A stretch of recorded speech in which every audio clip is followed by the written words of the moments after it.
Metaldeck de Acesco, el entrepiso que se adapta a todo tipo de estructura, presenta En la Hora de la Verdad, a través de Radio Red, hoy en la historia.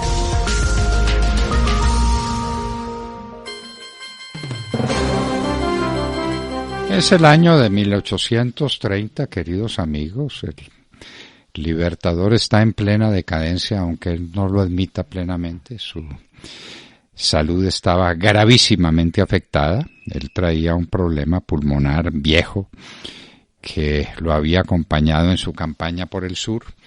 y que se le agudizó y de manera imparable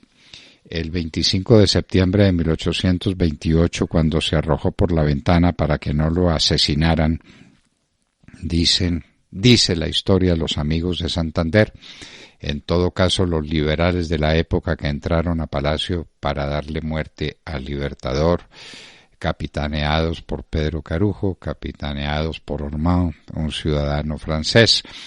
y con la presencia de muchas personas significativas, el más sorprendente de todos, don Mariano Espina Rodríguez, quien sería después fundador del Partido Conservador Colombiano.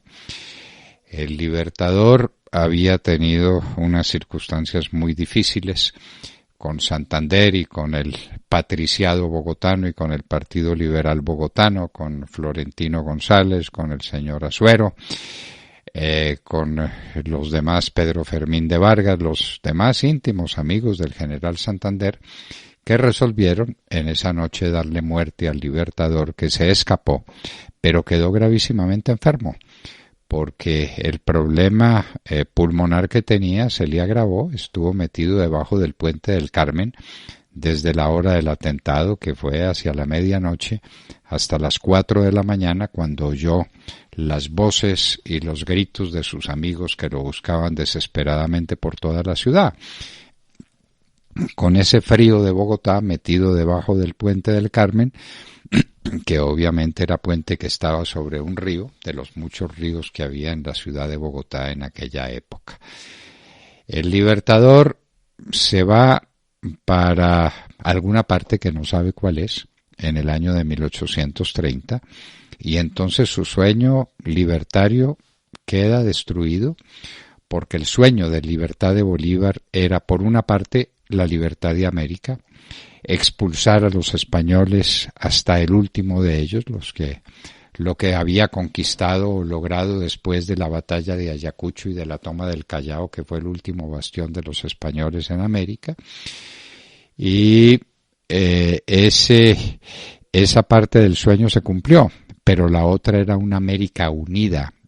con un propósito, unida con un orden jurídico compartido, una sola nación que se llamaría la Gran Colombia, conformada con lo que sería después el Ecuador, el Perú, Bolivia, Panamá, Venezuela y Colombia, desde luego, la antigua Nueva Granada. Pero la decadencia del Libertador es la decadencia de sus sueños. Y surgen en todas partes los enemigos de la unidad bolivariana, tal vez los primeros los peruanos, que no fueron nunca muy resueltos por la causa del Libertador, aunque el Libertador vivió en el Perú por lo menos un par de años después de la batalla de Ayacucho hasta 1826, cuando empieza su penoso, su difícil, su complicadísimo regreso a Colombia. Pero ido el Libertador, ¿qué es lo que queda? Unos comandantes militares y políticos muy ambiciosos que querían el poder y que querían estar lejos de la Nueva Granada y que no aceptaban una constitución única y que la toleraron mientras el Libertador estaba ahí con su enorme prestigio y con su capacidad de conducción de los pueblos. Pero ido el Libertador, lo que quedaba era el desorden, la anarquía, que ya se había producido en Venezuela con el levantamiento de Páez, que Bolívar logró controlar él personalmente en una entrevista que tuvo con Páez. Luego, la noche septembrina fue terrible para la unidad de Colombia, y finalmente el Congreso Admirable de 1830 y el proyecto de una constitución que reemplazara la constitución vigente dio el argumento para que Juan José Flores, el general ecuatoriano, resolviera la independencia del Ecuador con fronteras que no aceptaban los ecuatorianos. Llegaron a quererse tomar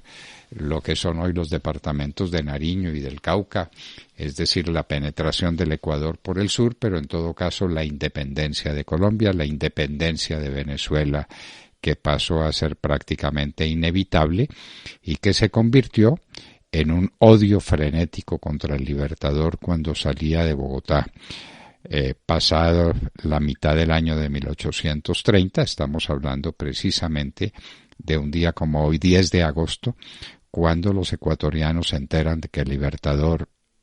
abandona la ciudad de Bogotá, y entonces se sublevan y crean en Cuenca un nuevo movimiento político, una nueva unidad política, y la Gran Colombia, el gran sueño del Libertador,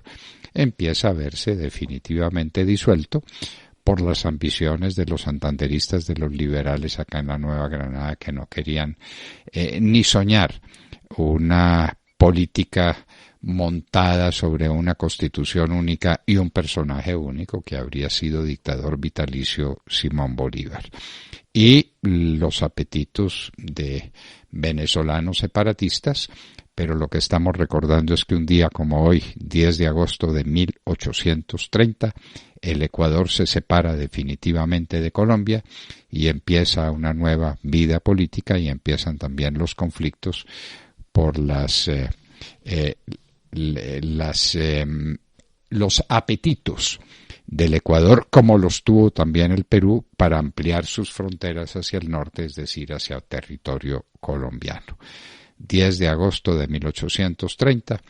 el Ecuador convoca, Juan José Flores convoca una nueva reunión política para una constitución independiente de la República de Colombia, independiente del gran sueño libertador, unitario, grandísimo, el sueño del Congreso Anfictiónico de Panamá.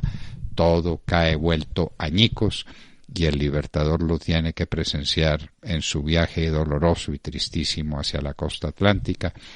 para llegar a Barranquilla, donde pasa un par de meses, para ir a Cartagena, para ir a Santa Marta, donde finalmente se refugia en San Pedro Alejandrino. 10 de agosto de 1830, el Ecuador se separa definitivamente de Colombia.